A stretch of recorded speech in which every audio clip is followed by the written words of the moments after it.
Today, I'm really excited to kind of walk you through the 5 photo editing programs that I would recommend if anyone were to ask me, hey, Chris, what program should I purchase?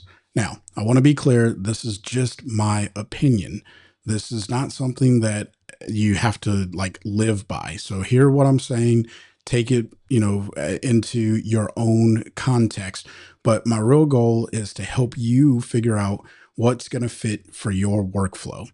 I do have a bias. I am an on-one user for 90%, 95% of my work, but all of the programs on this particular list, I have personal experience with and I have been using for years. All right. I'm not going to recommend something that I just heard about the other day and tested it out once. And now I'm saying if you should or shouldn't get it. All of the programs on this list are programs that I recommend to people. All right. Just based off of what they need in their own workflows. If you find that any of this is helpful, then by all means, smash the like button and consider subscribing if you are new. Now, if you are a long-time subscriber, first I want to say thank you for your support here on the channel. But if you find some value in this video and you know someone who is in the market looking for a photo editing application and needs a little bit of help trying to figure out what the heck they should even lean towards, consider sharing this video. And there'll be chapter markers in this video to make it a little bit more digestible. But you can say, hey, you know what? Maybe you should go look at this program. And here's a video. And at this chapter marker, you can find out more about that program. Because my main goal is really to help people find the thing that's going to help them. All right. That's it. I'm not here to sell people on software because I am not an employee of any of these programs. I am an affiliate, however, and I do make a commission from anyone who uses the coupon codes or the links that are found in the description box below. But don't feel pressure to use those, and there's no need for you to use them. I really just want you to get the information and put it towards figuring out what's going to help you the most. The thing that I don't like, though, is when everyone says you just got to get Lightroom because that's the industry standard. I don't think that that's the truth, especially for a beginner. Are there places where Lightroom is extremely helpful? Yes. I personally have a subscription to Adobe for Lightroom and Photoshop, and I do use them.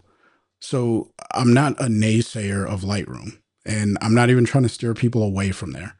But instead, when I go to photography clubs and I hear people talking to uh, the until the cows come home about Lightroom and Photoshop, I get it. It's a very popular program. I wouldn't call it the industry standard. I would just call it the program that everyone keeps talking about. So now it has become the industry standard. So that's kind of the point of today's video, is for you to find the program that's going to work the best for you. And spoiler alert, Lightroom and Photoshop are not on this list. However, I do have some criteria for all the programs that are on the list. First, they all have to have a digital asset manager. That means that you can organize, categorize, and catalog your images inside of the program. Some are better than others, but it is it's there in all of the programs. The other thing, they all have to have local masking capabilities.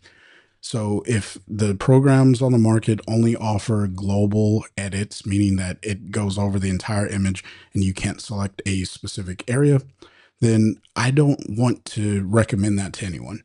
And I understand there may be some people who are in the comment section or listening to this thinking, oh man, I don't need masking. I just want to like edit my photos and organize them. Well, I'm going to tell you, one, you may need masking down the line, especially as you grow in photography. And just like, any other practice or art form, you don't want to buy something that's going to box you in for no reason.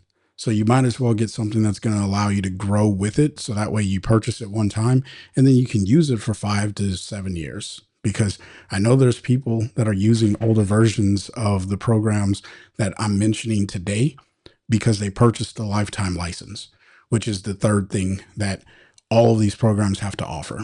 They must offer a lifetime license. They could also offer a subscription, and in some cases, there are subscriptions or add ons that you would have to pay a subscription price. However, if you only want to purchase the program and keep the program for the rest of your life, all of these will offer that, with an asterisk on one of them that we'll talk about a little bit later. But all of the programs do offer at the current moment a lifetime license. All right.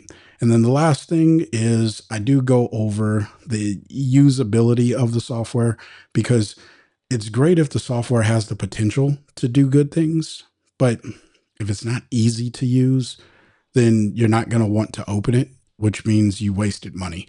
And so I do sprinkle in comments about how easy it is to accomplish something in the software, or the overall feel of the software. And so pay attention to those types of things and think about your workflow. Now, if you don't have a workflow and you're thinking like, well, Chris, what the heck are you talking about workflow? Well, consider signing up for a training call with me or a coaching call where we can really unpack each of these programs and figure out which one fits the best for your needs. A link for that can be found in the description box below. So, with all of that intro and disclaimer stuff out of the way, let's go ahead and jump into the computer and take a look at the very first program. All right, so as no surprise, On1 Photo Raw is probably my favorite program, and I make a lot of content here on Freewheel Photos that talks about On1 Photo Raw, showing you how to use it. Now, again, I'm not being paid to make this video. I am an affiliate, and On1 Photo Raw is a software that I really, really enjoy. And this is where I start whenever people ask me, well, what photo editing program should I look for? This is where I start. And the reason is because it is a very feature packed and robust program. Now, sometimes that comes at a detriment to the specifications of the machine that you'll have to have in order to run this smoothly. But aside from that, there are a lot of really, really good things about On1 that other programs on this list just don't have. So if you're looking for an all-around program, On1 Photo Raw is it. Now, we're over on their website, and I want to be clear. Marketing is a thing. They will show you the newest feature working the best that it possibly can. And I'm just going to be honest with you and tell you if that is possible, which I don't believe any of the companies are misleading people. But sometimes there's that whole ease of use thing that can kind of trick people. You may believe that something is easy to do because you see it on the marketing page, and then you get the software and you're like, I want to do that. And it's like, well, here's how you're actually going to have to do it. And it will take a little bit more effort and energy in order to accomplish that. It's not bad. It's possible. Just think of all of these program pages showing you what is possible with the software. They're not talking about how easy it is to do the thing that they're showing. All right. With that being said, On1 Photo Raw just released the 2026.4 version of their program. And this one here has a headline feature of Restore AI. Now, this is also only found in one version of their program, which when we get into the pricing, I'll explain that. However, it is something to consider if you plan to restore images. Just know that you will have to choose the max edition of the program in order to get access to that. So moving aside from On1 Photo Raw 2026.4 Restore AI, let's take a look at what else is inside of the program. And so if we scroll down here, again, it's everything you need in one app coming straight off of their website. But here's the deal. Organization for your images. That is huge. You want to have organization for your images, but you also get the ability to use layers, which is more of like a Photoshop thing. And so If you're not familiar with On1, it's kind of like a Lightroom and Photoshop combination software. And so if you are one of those people that wants to do like heavy manipulation and compositing, On1 Photo Raw may be the solution for you. All right. But if you're not, don't worry about it, because you can use all of the features inside of On1 without having to worry about doing layers and stuff like that. In most cases, when I teach people how to use this particular software, I just tell them leave the layer section minimized. You don't have to touch it unless you absolutely need to go in there. All right.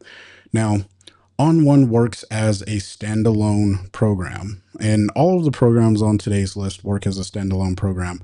But if you get the Max version, you'll have the ability to run this as a plugin. And so if you are using a software like Lightroom or Photoshop and you really just want to use On1 for the effects editing aspect, because there's already managing, like Lightroom's doing your digital asset management and all that, then you can literally just purchase the Max version, or better yet, you can purchase a standalone On1 effects version. And so that's a completely different program. But I'll show you how to get to that page if that's something you're interested in here in a second. Nonetheless, you'll be able to use the program as a plugin, but you have to purchase the Max version, right? Now, the next thing that you have is the ability to edit raw files, which all of the programs on the list today, they're going to have the ability to edit raw files. You get a bunch of effects and you can remove some noise, all kinds of filters there. And then this also has, this being On1, has some exporting tools that are not really located in the other programs.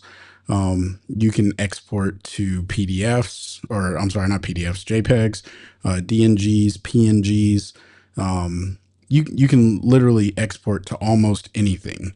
Now, you could print to a PDF if that's something that you need to do.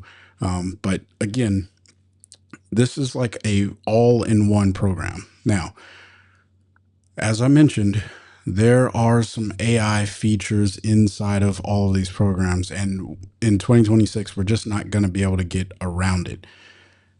Regardless of which version of On1 you purchase, you will get access to Resize AI, which is just an upscaling tool. It makes things a little bit bigger.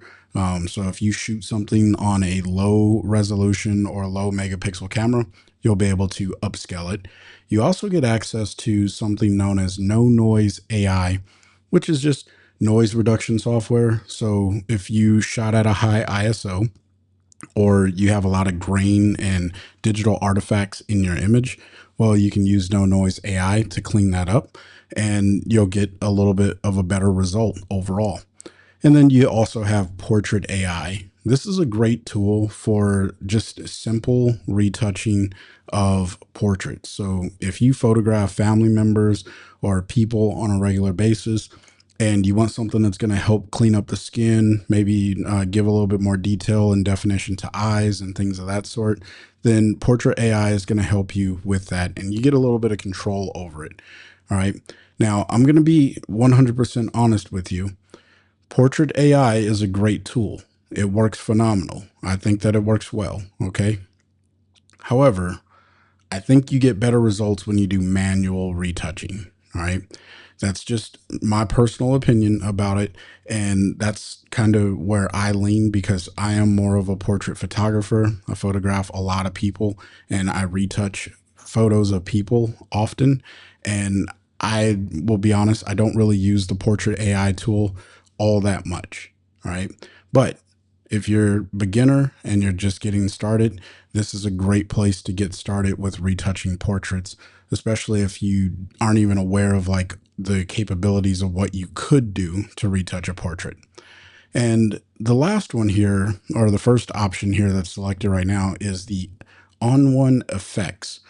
Earlier, I mentioned that if you're using Lightroom or Photoshop and you just want to use something as a plugin, this is just the effects that are built into On1.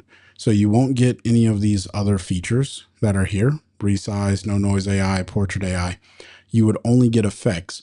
But you pay one time, whatever the price is, based off of your country's currency and the time that you're on the website. But right now it's $39.99 as of the time of this recording. And you can see this is what it does for you. Now, I did mention I was going to show you or tell you ease of use. And so this particular image went from having these cones in the image next to the taxi, and then also these little red sticker things that are hanging off the light poles. That's really easy to get rid of inside of On One. And the display here is showing you how that works. But also, the car is being selected.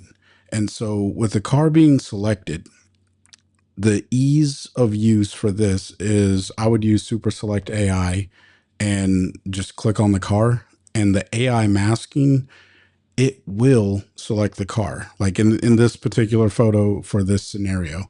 All right. And so relatively, if there was like a scale of 1 to 10, how hard is it to recreate this effect? I would say maybe a 3. All right. So overall, this is not hard to do. Now, let's go take a look at some of the more detailed features about On One Photo Raw. And so I just came up here to the top and clicked on the product page. And so here's some of the more detailed features about On One Photo Raw. And so you get depth masking. And if you're not familiar with that, don't worry about it, because again, the whole point of this software is that they're giving you everything that you need in order to complete a entire advanced edit. But if you only want to do simple things where you'll never even use a depth mask, then don't worry about it. You can just use the develop section and it'll do global edits, which means your entire image is going to take the adjustments that you're applying to it, and then you could be done with it.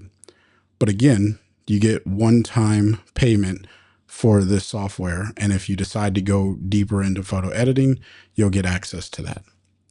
Now, there are some videos here and things of that sort, but let me see. I think it's going to be further down here. One of the tools in On One Photo Raw that I think is really, really worth the value is Brilliance AI. This is one of those things where if for any reason you just don't know how to edit a raw file, you can click a button one time and then it's going to go ahead and pre-render that file for you. So really, really helpful. I use it on I'd say about 80% of my images, and I really enjoy the results of it. Now, previously I mentioned Super Select AI. If I click this second image, you can see that the elephant becomes blue here, and then they applied some sort of a contrast or sharpening adjustment here in order to give the elephant more definition. And so what the Super Select AI does is it allows you to select objects in the frame. And so in this case, they selected the elephant and it worked out really well.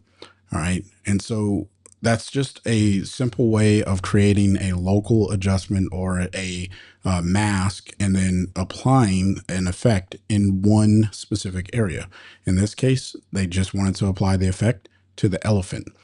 This is the secret sauce that photographers use to edit their photos all the time, which is why it had to be, for me, in any program that I recommend, it needs to be in there. So if you want to go that far into your photo editing, you have the ability to do that.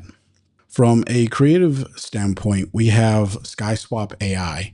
Now, for those of you who photograph landscape images, if you want to replace the sky, it's as easy as clicking a button, selecting the sky, and then maybe tweaking a few sliders to make it really look like it was in that environment. All right. This is hands down one of the most helpful tools for those who like to replace skies. And, it's not something that I personally do in my portraits, but if you need it to, I could do it in a pinch and, it would work out. But I know a lot of people, they say that the Sky Replace AI works well. Some people, you're going to find naysayers on pretty much all of these programs. Some people are going to really enjoy things, and then some people are not going to enjoy things as much. But nonetheless, SkySwap AI, it's there and you're good to go. again, there's a ton of features. Here's what I always recommend you do, and and I want to show you where this is on all of the pages. And so, with On One, if you come to the very bottom of any of their product pages, you can see what are the system requirements for PhotoRAW 2026.4. If you click this drop down, you're going to get a whole list of specifications. Take your time and go through this and make sure that your computer is going to be able to handle the software. The number one regret that most people have with getting On One Photo Raw is they don't take the time to see if their computer meets the system specifications. And then they download it and they're like, it doesn't work. And then I asked them, well, did you check the specifications to make sure that your computer meets them? And I usually get like a blank stare, like, what are you talking about? And so you got to do this with all photo editing software. But with On One specifically, you want to look at the specifications. All right, so now let's talk pricing about On One. As I mentioned before, lifetime license, that is a requirement. And you can see if you want a license to own, they have two different options.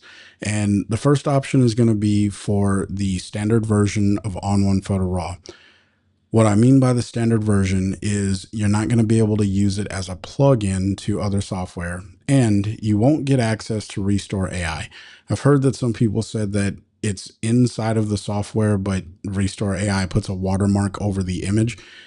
And so if you can't really use the image without a watermark, I don't know how big or how small the watermark is, but I'm just going to say you don't get access to it because it's just not a part of the package for the standard version.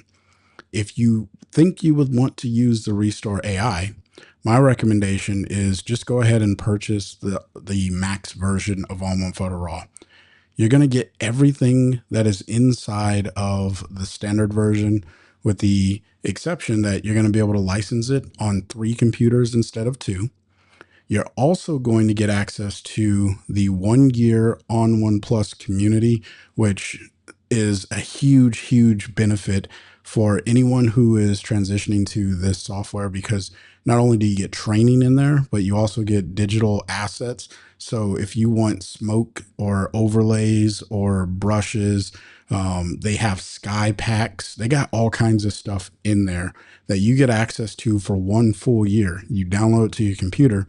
You have 1 year to go and grab it from the server, download it, and save it on your computer.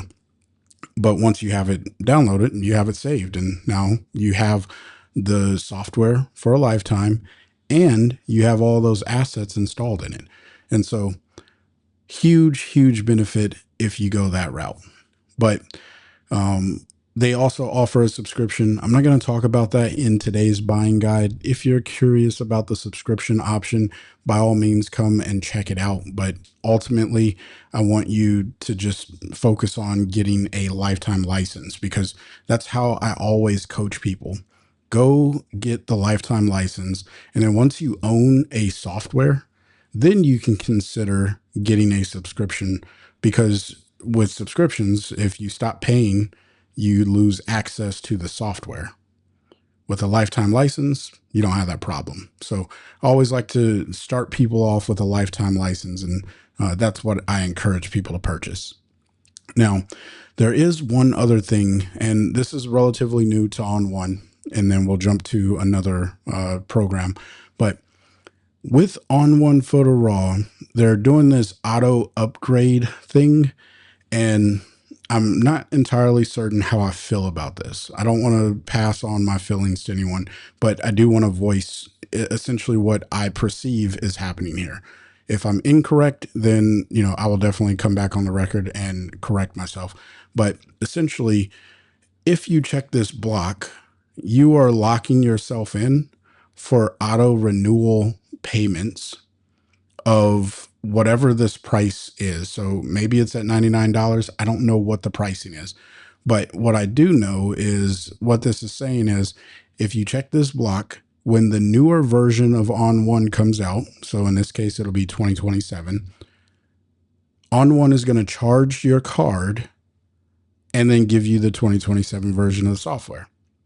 Now, if you plan to upgrade every single year, then this is probably just fine.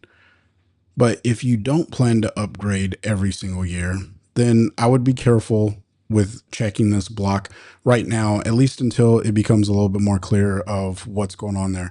Because essentially that turns into a renewal subscription for your lifetime license, which isn't bad if you plan to purchase a new upgrade to On One every year. You're going to get it at a reduced price, is what I think this is saying. That's where the price protection comes in. But, it doesn't say necessarily reduced price.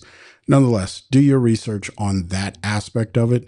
But what I would recommend is if you're considering purchasing any of the On One products, I would just go with the standard license. I wouldn't worry about paying the upgrade price or getting that protection, because if you choose to upgrade down the line, then you can make a choice there. But again, that's your financial decision to make. I was just wanting to share my thoughts about this because this is the first time that I've actually seen this on the website.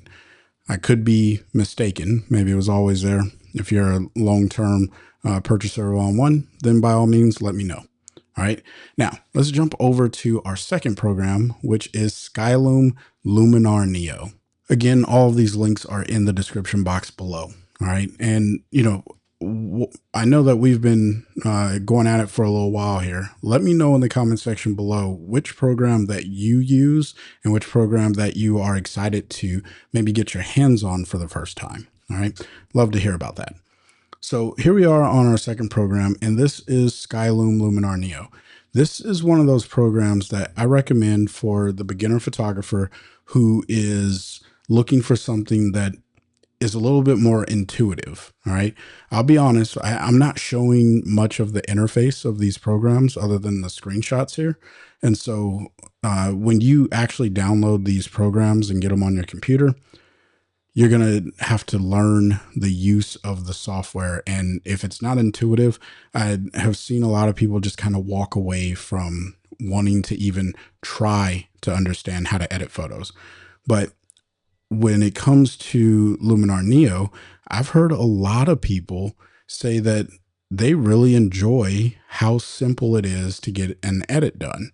And so this is one of those programs that if On One isn't something that interests a person, then I move over to Luminar Neo and I say, hey, have you thought about Luminar Neo? Here's something that a lot of people report is intuitive to use. And I would say that it is relatively intuitive to use. But let's go ahead and take a look at what the heck is even inside of Luminar Neo, because the names are kind of misleading, right? We know that it's a photo editing application, but here we have, let me see, where's the feature list? Here we go.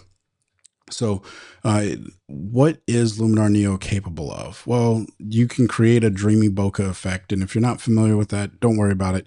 It's just blurring the background, but you can do this after the fact. So maybe you don't have one of those lenses that give you that really creamy, soft background.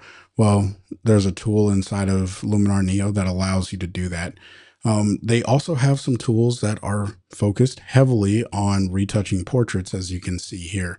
And these tools, I will say, ease of use, easy, very easy. You click you click and drag a slider, and you put the item on the image. Like it works really, really well. You don't have to create any additional masks for these AI face mask and the portrait retouching tool. So very, very handy there. They also offer a Restore AI competitor, but I will note you have to have an annual pass in order to access it, which is essentially a subscription. We'll talk about that a little bit later, but that is something that you will need to purchase every single year in order to maintain access to their AI tools. All right.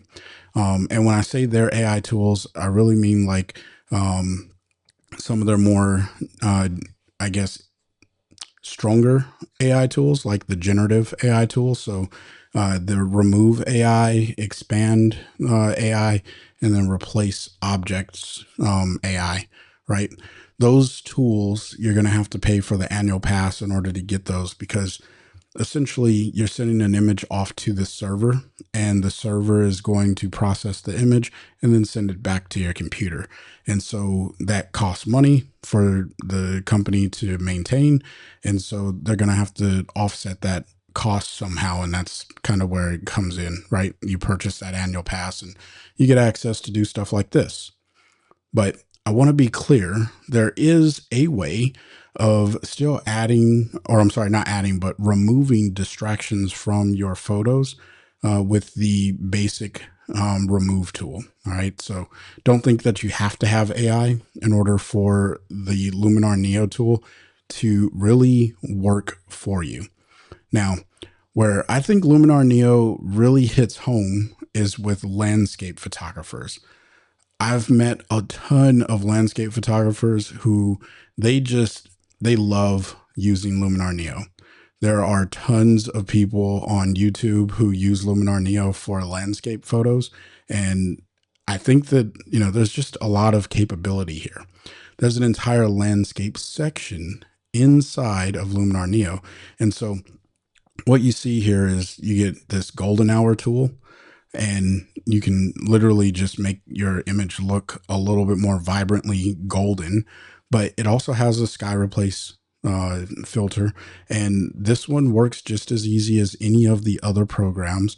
And you can upload your own skies, or you can go and purchase skies and import them into Luminar Neo. So there's a lot of capability there. But you also get some tools that don't really exist in other programs. One of those is going to be like this evening twilight enhancer. I'm sorry. I was reading the thing on the left here, but the name of the tool is Twilight Enhancer. And so if you're photographing at sunset, sunrise, blue hour, whatever it may be, you're probably going to want to have access to that tool. Now, you also get access to this water adjustment tool, which again, it is what it is. If water doesn't quite look the way that you would expect it to, you can make it look better, essentially. And so landscape photographers really do enjoy Luminar Neo, and I recommend it to a lot of people. Again, sometimes I even start here instead of on one. I will start with Luminar Neo and just say, hey, if you're a landscape photographer, maybe Luminar Neo is more of what you're looking for. Luminar Neo also offers masking, which again is one of the requirements here. So this is kind of a really fast overview of how the masking works, but essentially you will select your filter over on the right side, and then you'll click the tab that says masking, and then you get a menu of masking options available. Now, I will say that the masking inside of Luminar is not as robust as it is in some of the other programs. And so I really do count that as a dig against the software, but it is available and it works in a pinch. But I personally do not really recommend their masking system because I think it can be improved upon dramatically.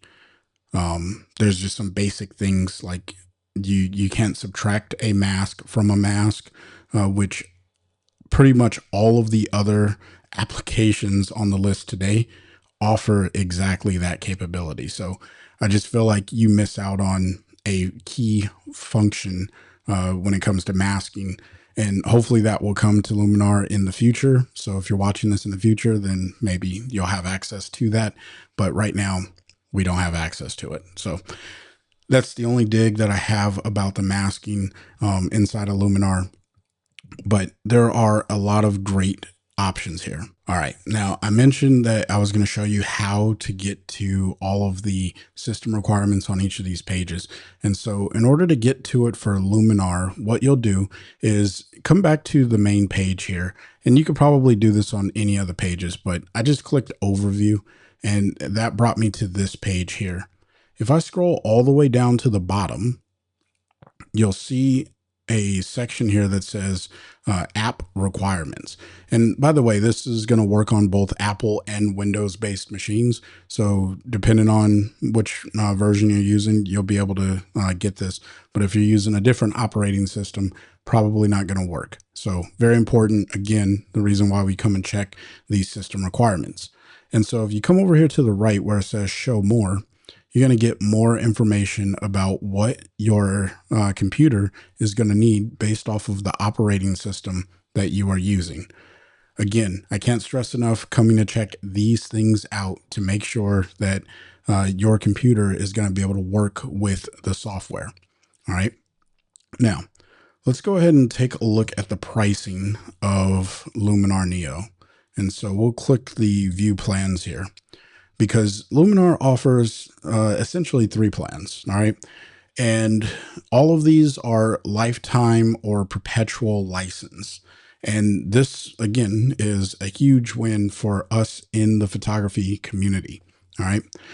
With the perpetual license, this desktop license here, this is just going to be Luminar Neo. You get all of the tools that come with Luminar Neo.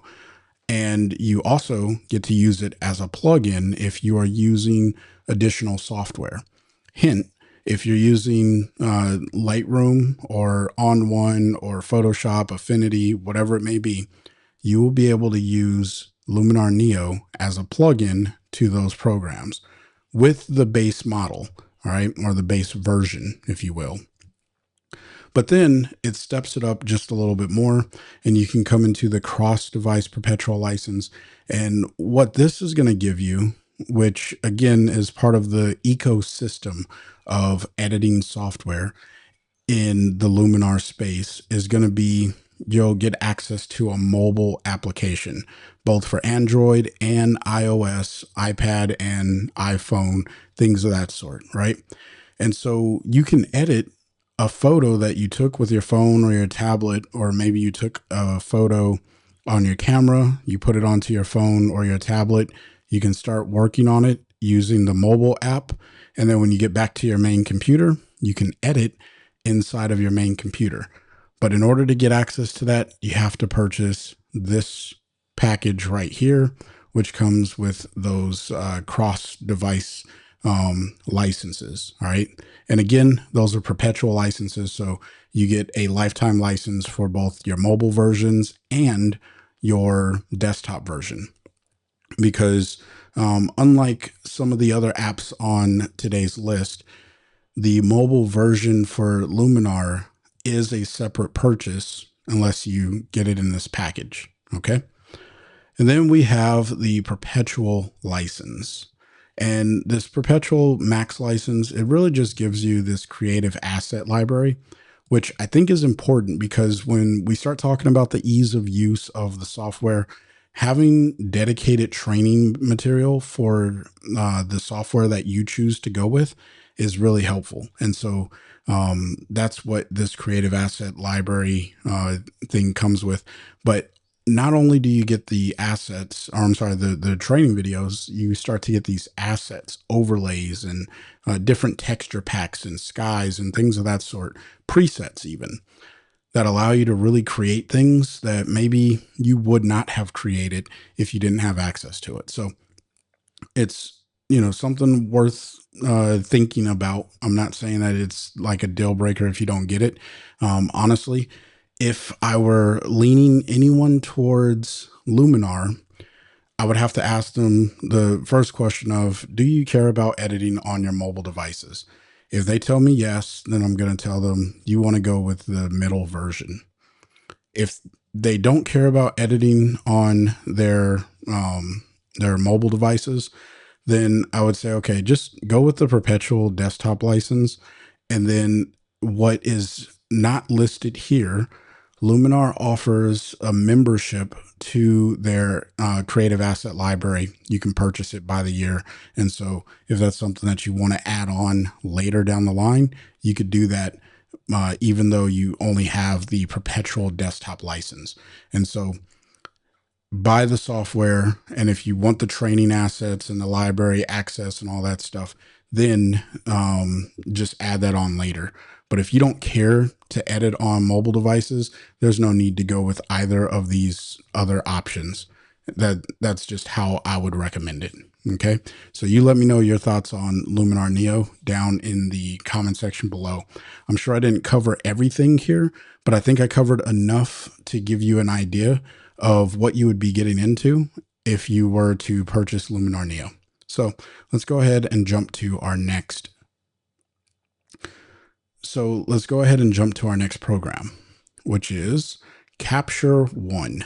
Now, Capture One is the program that I use in my professional business to capture all of my headshots. This is like whenever I show up on a photo shoot to do any sort of professional work, Capture One is my go-to tool, primarily because it is the industry standard for shooting tethered. Now, I don't recommend this program for beginners. There is a learning curve and it is relatively severe. It's an easy to use program. So I don't want anyone to think like, oh, Capture One is really difficult to use. No, it's just a lot of stuff that is in there and it's designed for people who are using a photo editing software professionally, right? And so when I say professionally, I mean photographing on sets where you have a creative director and he or she needs to see the images as they're being produced. Or in my case, photographing a series of headshots and they want to see the final version of, or at least something that's close to the final version of the headshot before the people walk away, because they want to make sure that all of the photos are consistent and cohesive. So this is one of those things. I love it for what I do professionally. However, if you are just getting into photography, I would say maybe this isn't the best solution. There's other options. If On One or Luminar Neo were not exciting you, there are two other options available that I would steer you towards. However, if you are a professional or you are thinking of becoming a professional and you want a more professional program, let's take a look at what Capture One gives us. All right. Now, I definitely recommend you get a trial because this is probably the most expensive on the list today, but for good reason. All right. And then we'll also talk about what you get when you purchase Capture One, because it is a little bit different than some of the other programs. Now, with that being said, the software, let me see where the features are.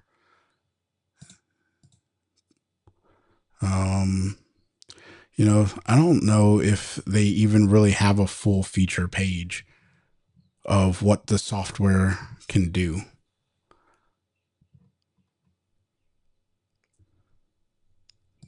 Let's click on photographers.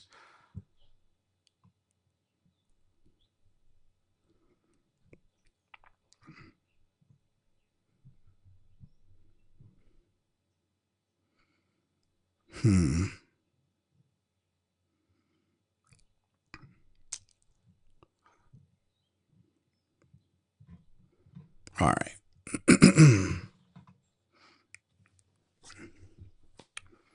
All right, so the third program is going to be Capture One. Now, I'm going to be honest, this is not a beginner-friendly program, and so I don't recommend this for beginners. But they also don't have a product page that I think is helpful for today's video. So I'm actually just going to kind of scroll through and talk about the software and then share some information.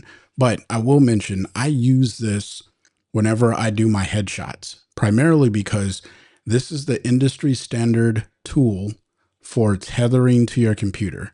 And if you don't know what that is, don't worry about it. Just know that if that is something that you are looking for, because you'll know that you're looking for tethering, if that's something you're looking for, there's no other software on the market that even comes close to what Capture One delivers in that department. And it's not even like the stable connectivity to the computer. It's what you can do with your images as they're coming in live with the presets, with gauging exposure, saturation. Like, they give you so many tools that help you get the shot just right in camera. And so that way you can enhance a little bit better because it's on the computer. You can see all of the things that you need to know, especially when you're trying to get a certain amount of contrast to color ratio. Look, the program is amazing. It's not for beginners though. All right. But if you are maybe starting out in photography and you plan to get into more high end and you want something that's going to grow with you, there's no better software for a business owner in photography than Capture One. Now, that being said, you have a few options here. So in this particular image, it's showing the advanced color editor, which is, in my opinion, the best on the market. But again, it's designed for professional editorial shooting and things of that sort. But you can really control the colors in your image. And what's most important is you can mask those colors in. So you can really like paint in your image. It's quite amazing. With that being said, if I come down here, I already talked about the fast shooting and tethering and stuff like that. But if I come down just a little bit further, where are we at? Here we are.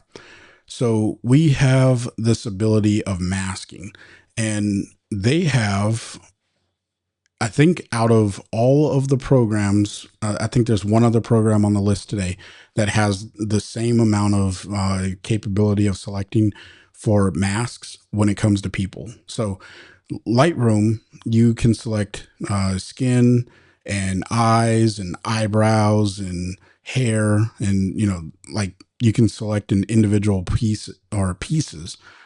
With Capture One, you can do the same thing. They have that built into their masking functionality.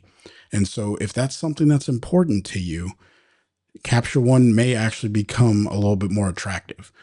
I will say that the digital asset management side of Capture One can be very tricky if you're coming from other programs that are a little bit more simple.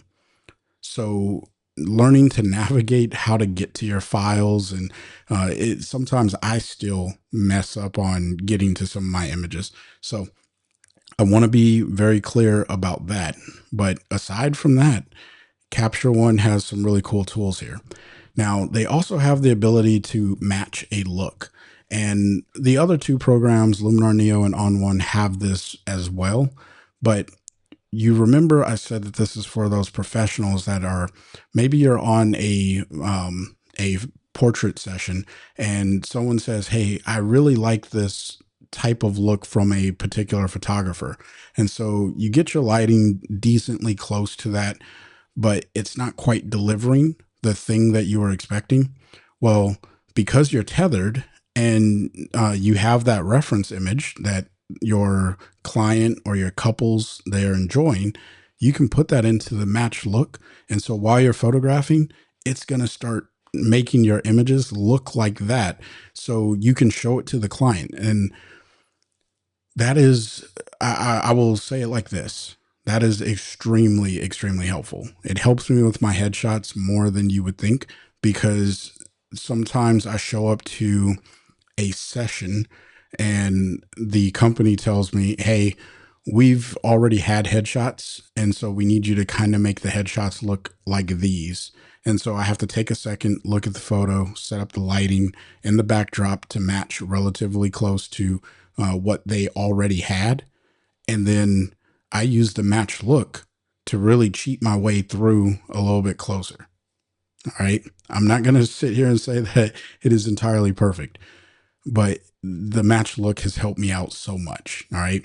So definitely worth noting, but again, not for beginners unless that's something that you're just looking for. And then it says that there's easier file organization. I imagine that's from previous versions of Capture One. But all in all, Capture One is a very, very powerful tool. Now, I do want to talk about the pricing of Capture One. So let's go to the pricing page. And on the pricing page, you'll see a few different options here. And so a lot of people, whenever usually people come and talk to me about Capture One. I don't tell them about it because, again, I think that there's other options on the market that are a little bit more appropriate. But when you come here, you look at this and you're like, well, these are all subscriptions, Chris.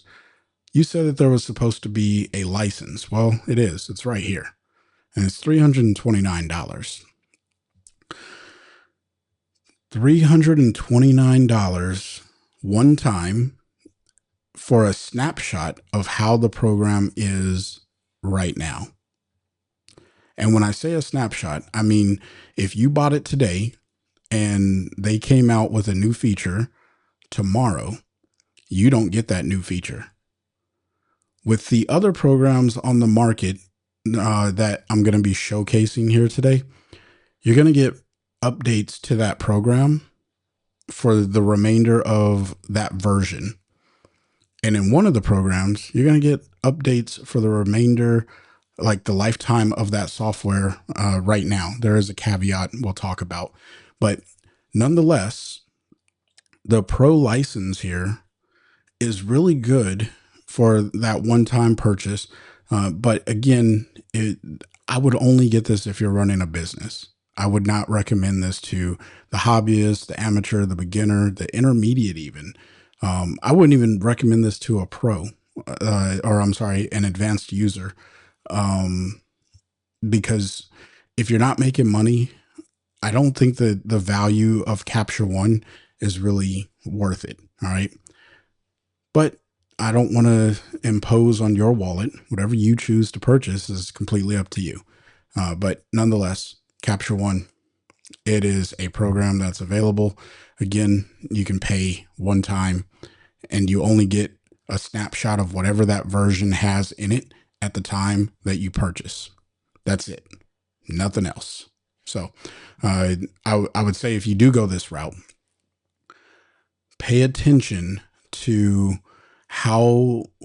if there's anything in beta, because you can wait until that feature gets released and then make your purchase. All right. There's a lot of groups online that talk about it, so I'm sure you can find it. And if you got questions, you can email them to me and you can say, hey, Chris, I'm looking at picking up Capture One, but I want to know if they have anything in beta right now. Can you help me? And then I'll go and take a look. And if they do, then I'll tell you like, yeah, there's stuff in beta. So you may want to wait for a little bit before you make that purchase. And I'll help you out that way. Okay. Now, with that being said, they do have a feature and no other company really offers this. So I think that this is cool. If you go with the subscription model and you've been subscribed for 5 years, you get a lifetime license. Like if you want to go to the lifetime license, you get it for free or at no extra cost. And so essentially, if you do go with this software, I can't believe I'm about to say this, but if you do go with this software, you may want to consider one of their subscription options. And if I'm talking to just the beginners here on the channel, I would say you want to go with the pro option. You don't need the all-in-one or the studio. For me personally, I'm just being honest. This is the subscription that I'm on for my business. I don't need any of the other stuff that's built into these other subscriptions because I get everything I need in the pro subscription model for headshots and portrait sessions. So there's no point in paying extra money for things that I don't need. And I think Capture One did a good job at kind of pricing out their stuff and giving you what you need as a professional in the pro subscription. So if you are a beginner or you're looking at getting Capture One, and I had to recommend a subscription option, I would go with the pro, because the other options, I mean, I guess you could say the all-in-one could be interesting to someone who is photographing on the go and they want to be able to edit on the mobile app. I have personally never used the mobile app, so I can't give you any feedback on that. And I won't even try to speak on that because I don't like to talk about stuff I've never used. All right, so I had to go over to the support page on Capture One in order to find the system requirements. And so what I'll do is leave a link to this particular thread down in the description box. That way you can get access to it, because I want you to be able to find this for yourself and read it for yourself. But nonetheless, in order to use Capture One, the current version of Capture One, these are your system requirements that you're going to need. That's for the Apple. Um, and then I think Windows is going to be on here somewhere. It's a long thread. So definitely come through here and take a look at it. But here is the overall system requirements. So that is Capture One. Now, what I'll also mention is on the Capture One website, it's worth going through and checking all of this subscription stuff here. They kind of give you a breakdown of what comes in each of their packages. So definitely, if you're going to lean towards this, look at that. But, it is what it is. What you can really take a look at, or what I recommend you really take a look at, are the answers to these questions right here. All right.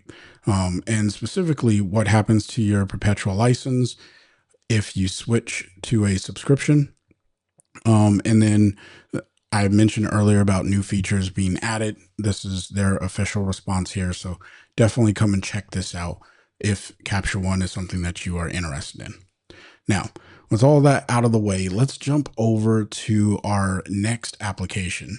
And this one is a application that I purchased many, many years ago. I don't even know how many years ago it was, maybe 8 at this point.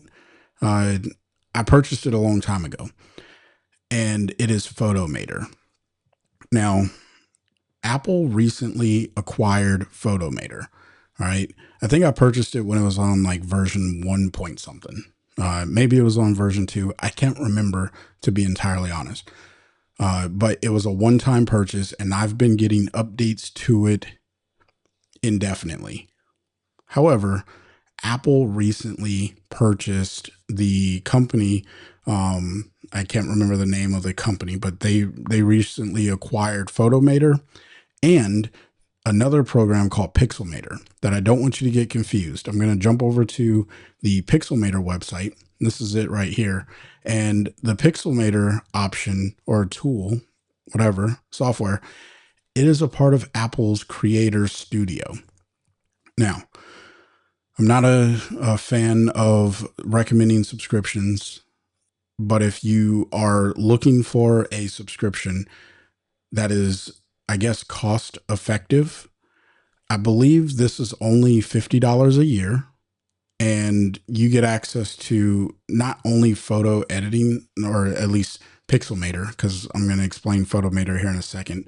But you get access to a video editor, which is Final Cut Pro. That's how I create all the videos here, or at least a majority of them here on the channel. You also get access to Logic Pro. For those of you who may not know, I have a music production degree. That was my undergraduate. So I actually made all of my production content inside of Logic Pro. So I'm excited that, people get that for a subscription of like $50 a year or whatever it is. I don't know what the subscription is, but you get a lot. And some of these other options down here, we're not going to worry about them. Just know that you do get a lot of creative tools inside of this Creator Studio. So however Apple plans to kind of build this out, we'll see. I don't want to speak for Apple. They are kind of a mystery box of future progression. I genuinely don't know where Apple's going with this. However, PhotoMator has not been absorbed into that Creator Studio as of right now, in the time of the recording of this content.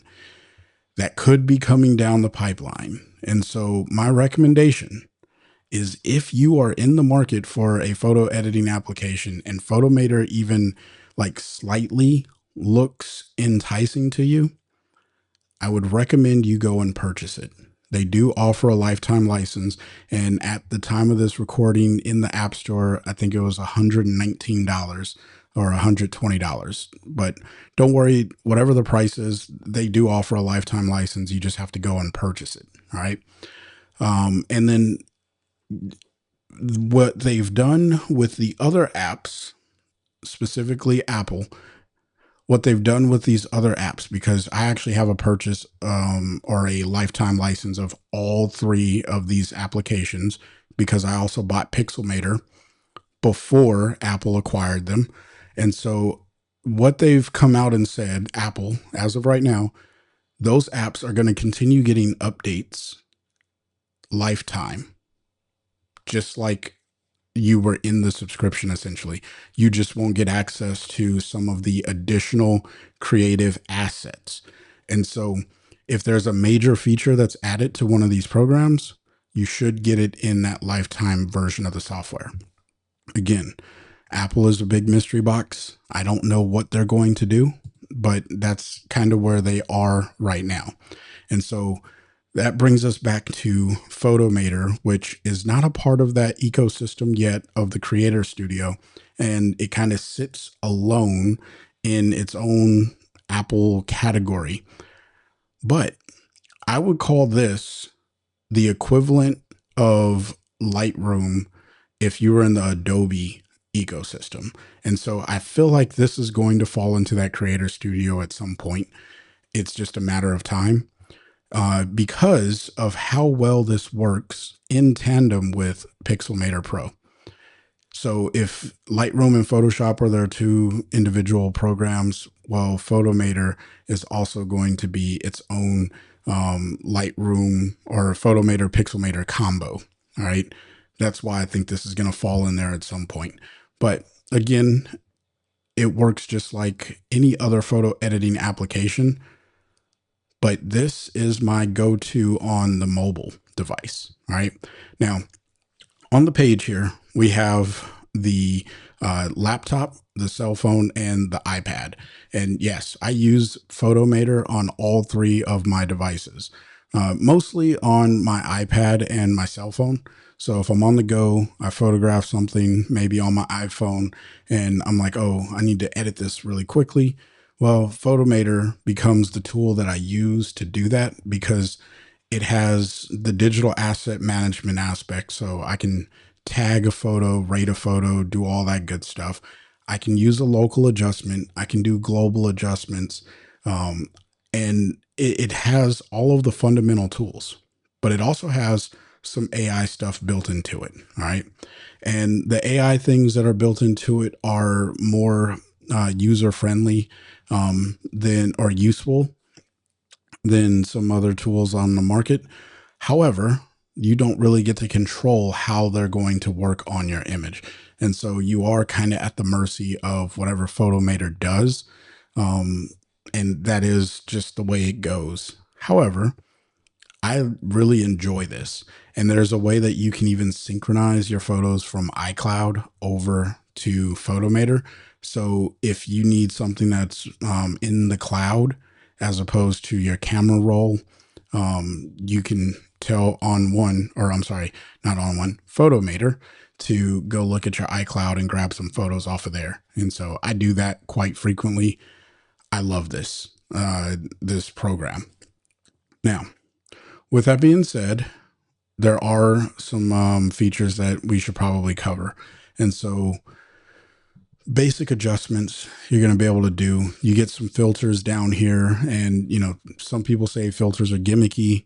I don't feel like the filters inside of PhotoMator are gimmicky.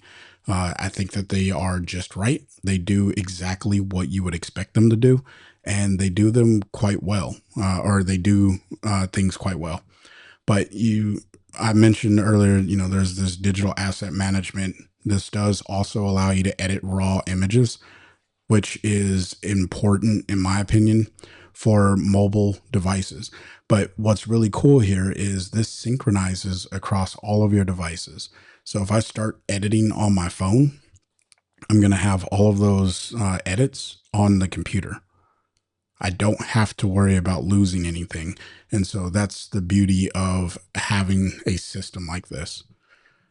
And then, we have this whole little section here. So we'll go over it. Auto enhance, again, that was that thing. You don't really get control of how it works, but after it's applied, you can go back and kind of fine tune each of the adjustments that it made. And so think of this like the AI auto feature in most editing programs. That's all that really is. Super resolution, it's an upscaler. It works okay. I don't use it all that much, but when you are using a mobile device and maybe you crop something, it could be helpful to use a upscaler in order to grow the size and resolution of your image. Smart deband, this does work really well. The denoise aspect works pretty good overall. You can remove things. You have the masking options here, a little limited. However, it allows you to do compound masking. And so essentially, if I want to select the subject or select the sky, or if I want to use a linear gradient and it happens to go over the sky and the subject, but I want to remove it from the subject, I can do a subtraction of the subject from the linear gradient. And now my linear gradient is really only impacting the sky. So many ways that you could use this particular tool. And I love the ability to have compound masks. All right. So that's essentially what you have here inside of PhotoMator. It works pretty much like any other photo editing application. It just happens to be a device platform type thing, right? You can use it on cell phone, tablet, and computer. One of the things that I haven't mentioned specifically about this, and I think that it's important to note, this only works on Apple devices. It's kind of obvious since Apple owns it, but I know that I didn't say it, and so I want to say it so that way it is at least mentioned on today's video, is you have to have Apple devices, all right? There's no way of getting around that. There's no Windows version of this. And so, and I unfortunately don't know of any options on Windows that work this way. If you do, leave it in the comment section below. But nonetheless, this is a really phenomenal tool. I can't recommend it enough. I do start here for the person who is purely an iPhone photographer. So if the first two options of On1 and Luminar are for the beginner photographer using, a dedicated camera, a DSLR, or a mirrorless camera, I would say, yeah, you should probably lean more towards On1 and Luminar because that's going to give you, I think, a better experience. However, if you are a iPhone or I should say just iPhone. If you are using the Apple tools and you're in the Apple ecosystem, PhotoMator is a great option. If you're only using a mirrorless camera or something like that, PhotoMator is still a great option. But because I don't know what Apple is going to do with it, I have a little bit of caution when I provide that particular advice to people. Like, I don't know what Apple is going to do. And so that makes me kind of hold back on saying, yeah, you should just go down this rabbit trail. I don't know. So keep that in mind. Take that for what it's worth. But PhotoMator, phenomenal program.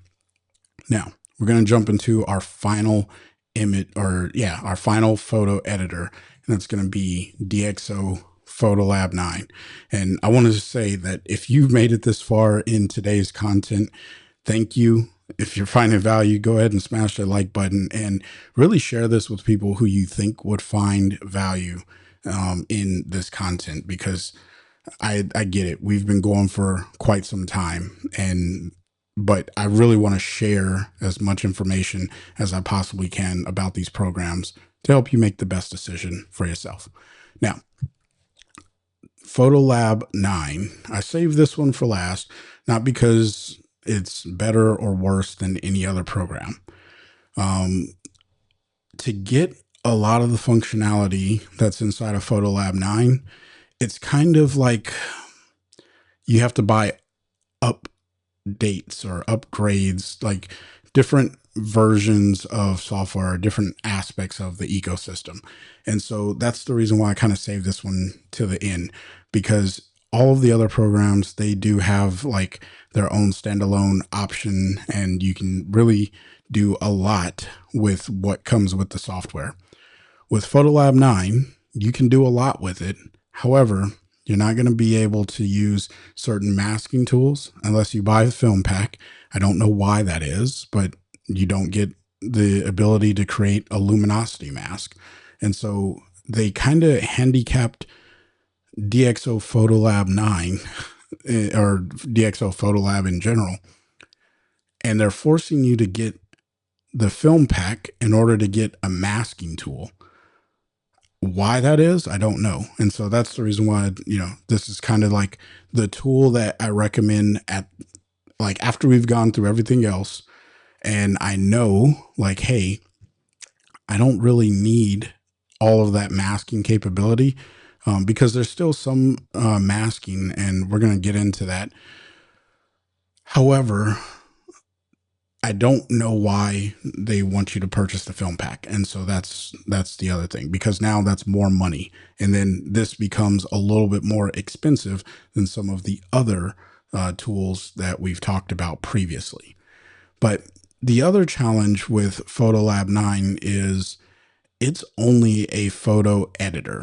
You're not going to get any effects or the ability like colorization, or to be able to add like special effects to the photo and really enhance the overall look. This is purely going to be take your raw image and apply some adjustments and modify it. And for most people, that's all that you need. So I want to be clear there. You don't need all of the extra effects that some of the other programs come with. And I will say PhotoLab has been reputable for being stable. It is owned by a French company called DxO, and they have a pretty good support system. I'm actually going through some support at the time of this video. I have a live trouble ticket in with them, and they're very responsive and thorough with helping you resolve some of the technical issues that you may be having. And so I definitely recommend the software. It just, unfortunately, and I hate that it sits here in my recommendation, but it is the last one that I would recommend, because then after this, we start looking at, well, do you even need photo editing software? Nonetheless, I've ranted enough about PhotoLab. So what is it? It is a raw digital asset manager. And so, and photo editor. And so, let's go to the what's new. We'll just go here. And so in PhotoLab 9, they've added in AI masking. All right. And so if I play this, you'll notice that you just click on the bird and you can increase the exposure. Now, pay attention to the type of photo that's being used here. The background is not very detailed, and it's also very contrasty compared to the things that are being clicked on. That's not me saying that the masking is bad. That's just me saying understand what you're looking at when you are watching some of these videos. And so the singer here, same kind of situation. She is much brighter than the background. So it's a little bit easier to identify her, and then brighten her up. And then essentially the same thing happening here with these pelicans, I think they are. And it's going to select the animal, and then you can click and drag to select the shadows that it didn't actually select. So in practical use, when I use DxO PhotoLab, it does work. All right. I'm not going to lie. It does work. But there are times when it doesn't work. And that's really to be said about all of the programs. But I find that to really clean up those masks inside of DxO, it's a little bit harder than some of the other programs. It can be done, but it is a little bit more difficult to do. All right. And that could just be my knowledge of using the software. And, it's one of those tools that I reach for when I want a different photo editing experience, because this is not my primary editor. However, is it a tool that a beginner can use? Absolutely. I think that you will find DxO very user friendly. In fact, they even have like a simplified editing workspace for people who don't want to be intimidated by all of the capability that's inside of the software. But we can play this video, and this is kind of what I was telling you earlier, where you can select the top portion of the image, and then this person is subtracting the people. So that way only the top portion of the image is actually being impacted, and then the people in the photo are not. And so that's the beauty of compound masking. Now, when it comes to having the ability to remove noise, I don't know how well this is going to come through on YouTube, but if you go to the website, again, the link is down in the description, and then you click on this What's New section, you're going to have the ability to come over and just scroll through here. This is actually one of the things that DxO is really well known for. And so if you find yourself photographing at low light or in low light conditions and you have a lot of noise in your photos, inside of DxO PhotoLab 9, you're going to get access to the noise filter, or I'm sorry, the noise reduction software. The caveat to that is, in order to really see it, you're going to have to export the image. They do have like this little loop view. I don't know why it's designed this way, probably to save on computing power. But the loop view, it will show you what it'll look like, but only in like this little box. You can't see it over your entire image. And so if you're making like deeper, more intricate edits, you literally are guessing at what the final image is going to look like. I don't know why it was designed that way. I really have no clue. To me, I would not have done it that way. Because, yeah, nonetheless, just know that that is something you would have to deal with if you go this route with DxO. So not only are you having to purchase extra programs, and I, by the way, have a full DxO purchasing guide that I'll link in the description box below. It's a different video. That it kind of walks you through all of the things that I would recommend that you package together when you're purchasing DxO software. And if this is your first time purchase, meaning you're not buying an upgrade, you can save some money using the coupon code that's down in the description box. Again, that is an affiliate coupon. I make a commission, but it's at no extra cost to you, and you get to save some money. Now, if I come a little bit further down, it's some very basic photo editing tools, but they work really, really well. And so DxO PhotoLab 9 is definitely a tool that I would recommend, but I would recommend it after you have exhausted the other options. All right. And I hate to say it that way, but it's just the truth. It's where I would have it on my recommendation overall, because I think that it's an amazing program and I enjoy my experience when I'm using it, except for when I have to remove noise, because then I feel like I need to export the image before I can continue editing. What they also do, and one of the reasons why I enjoy working inside of DxO, especially if I have like a large series of images that I would need to go through, is they have this feature where it will auto adjust your images for you, but not in like a cheesy AI kind of way, in a real natural way that is designed for the photographers. I can't explain it. You just got to experience it. I really do enjoy it. And you can, make that work for just raw images, or you can make it work on raw and JPEGs. I personally just add it to my raw images, and I start with a decent starting point instead of having to create that myself, right? But of course, if you like to create it yourself, you can turn that feature off. All right, so let's go ahead and take a look at pricing for DxO software, because they don't offer a subscription option, but they do offer you kind of a payment plan where you can purchase. This is going to be on the left side for the new license for $239. Again, this is the second most expensive. If Capture One is the most expensive, this is the second most expensive. But they do offer you to pay that in payment plans. So if that's something that you would like to do, then you can definitely set that up with them.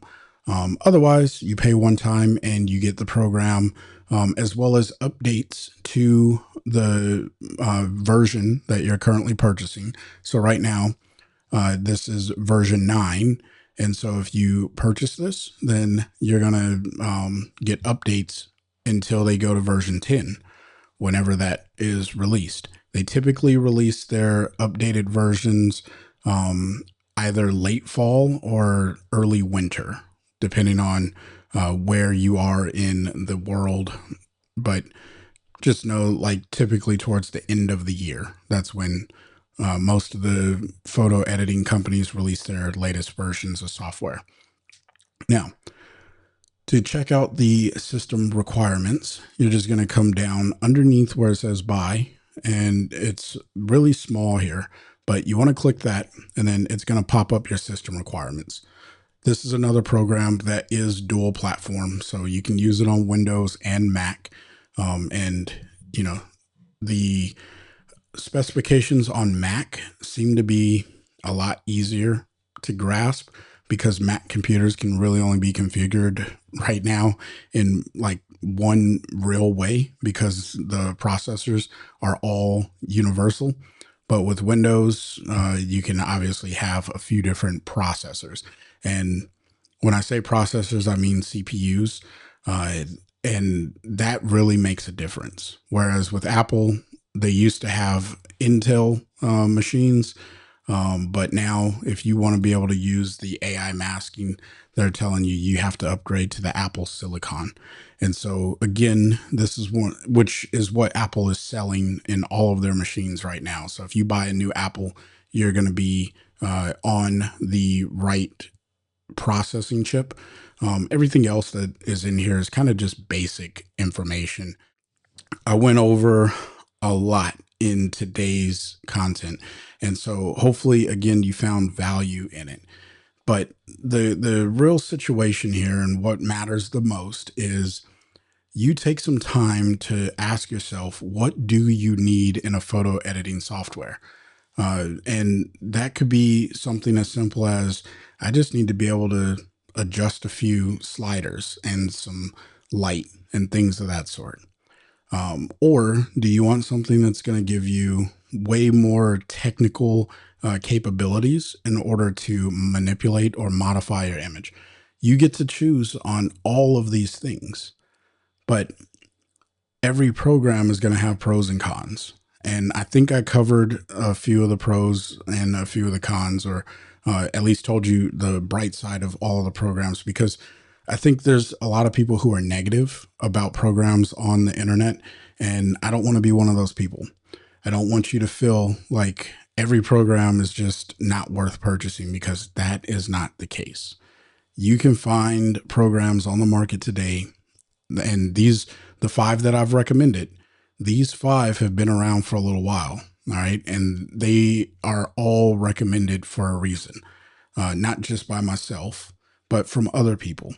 And it's a very usable, all of these programs are extremely usable. So whatever you choose, whatever you hear in, comments on Reddit or wherever you may go and do some research, just know that all of them have pros and cons, and all of them are going to be solid performers if your computer can handle them. All right. I can't stress that enough. Most of the people who are upset about the software, without having like real reason of, hey, this program doesn't do this. They say the program crashes on me all the time or it runs extremely slow. That is not a program issue in most cases. That is a computer issue, meaning they didn't do the research to go check the system requirements that I keep stressing in this video. So please don't be one of those people that don't check the system requirements before you purchase a program. Please check the system requirements.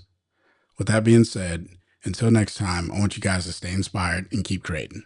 Peace.